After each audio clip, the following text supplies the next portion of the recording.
Bonjour à tous et bienvenue dans cette vidéo. Aujourd'hui on va parler course à pied et plus précisément la cadence en course à pied. Quelle est la cadence idéale? Pourquoi la calculer? À quoi est-ce qu'elle sert? Et comment l'améliorer? Autant de questions auxquelles je vous réponds tout de suite.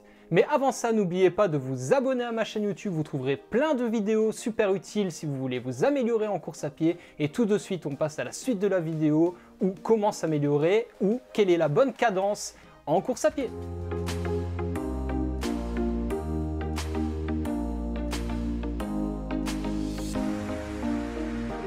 Et tout d'abord, c'est quoi ces fameux ppm? Eh bien, ce sont les pas par minute. Donc, ce sont le nombre de fois qu'un de tes pieds touche le sol en une minute. Et pour les calculer, comment peut-on faire? Eh bien, il y a deux moyens. Un moyen un peu moins pratique, un peu plus ancien qu'on utilisait, c'est-à-dire que vous devez prendre un de vos pieds et compter combien de fois il va toucher le sol pendant une minute. Ensuite, vous faites x2 et vous aurez le nombre de fois que vos deux pieds auront touché le sol en une minute, donc vos ppm. Sinon, il y a une méthode plus facile car désormais, toutes les montres connectées, ou presque toutes en tout cas, vous permettent d'enregistrer sans calculer, sans prise de tête, vos ppm. Et en fin d'activité, elle pourra vous dire combien de ppm moyen vous avez fait pendant votre course à pied. Et de cette manière, vous allez pouvoir vérifier si, oui ou non, vous êtes dans vos bons ppm. Vous avez peut-être déjà entendu que 180 est la valeur idéale pour la cadence en course à pied.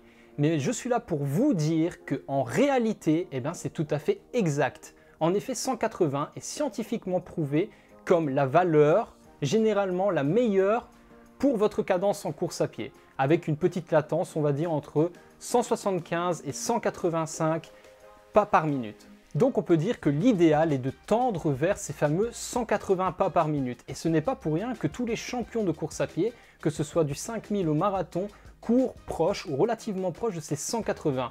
On n'a pas encore vu un grand champion, par exemple sur marathon, courir à 155 ppm. Donc 180 semble scientifiquement, et vu les performances des grands champions, la meilleure valeur. Pourquoi travailler la cadence? Eh bien parce qu'en fait, améliorer ta fréquence en course à pied va te permettre d'avoir une meilleure foulée. Ce sera donc une foulée dite plus économique, tu vas donc dépenser moins d'énergie pour pouvoir courir à la même intensité ou à la même vitesse.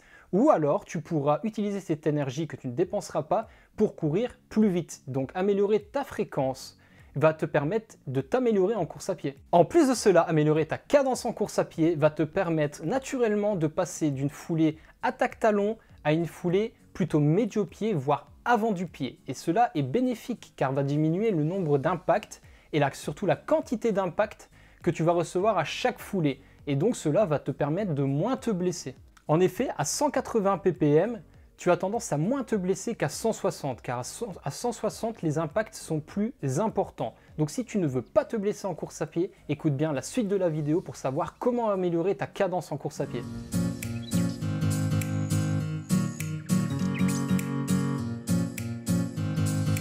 Alors, une des choses à noter, c'est que plus tu cours vite, et plus tes ppm vont monter facilement. À titre d'exemple personnel, lorsque je cours en vitesse compétition à plus ou moins 20 km/h, je suis à 180 ppm. Mais lors de mes footings, lorsque la vitesse chute vers 14 km/h, je suis plutôt vers 172 ppm.